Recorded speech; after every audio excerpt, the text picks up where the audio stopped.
আসসালামু আলাইকুম। হ্যালো প্রিয় বন্ধুরা, চলে আসলাম মাটির টানে গ্রামে। তো আজকে আপনাদেরকে কিছু জিনিস দেখাবো। আমাদের গ্রামের ঐতিহ্যবাহী কিছু জিনিস আছে। আমাদের এই গ্রামটা, আমাদের এই সোনালী গ্রামটা মার্শাল্লাহ অনেক সুন্দর। চলেন আপনাদেরকে একটু ঘুরে দেখাই।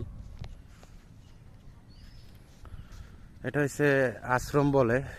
এখানে হিন্দুরা পূজা করে, হিন্দু ধর্মাবলম্বী মানুষরা এখানে পূজা করে।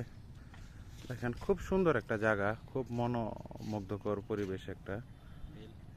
এই যে পাশে আছে বিল, এই পাশে বিল, আবার এই পাশে একটা পানের বরট আছে। এই যেটা সে পানের বরট। এখানে পান চাষ হয়ে থাকে, প্রচুর প্রচুর পরিমাণে পান চাষ হয়ে থাকে। চলেন একটু দেখাই আমাদের গ্রামের আশ্রমটা।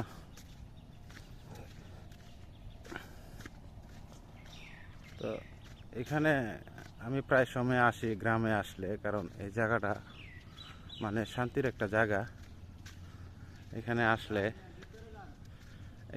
আসলে মনটা একবারে জুড়ে যায়। দেখেন এক একটা গাছ, মাশাআল্লাহ বিশাল আকৃতির এক একটা গাছ।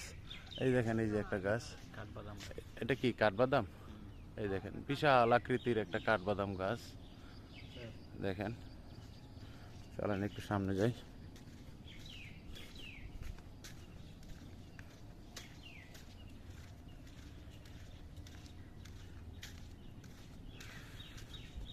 দেখেন পরিবেশটা, এত সুন্দর একটা পরিবেশ। এখানে আসলে যে কোনো মানুষ, যত রাগ থাক, গুসা থাক, মানে মন খারাপ থাক, তার মনটা এখানে আসলে অটোমেটিকলি ভালো হয়ে যায়।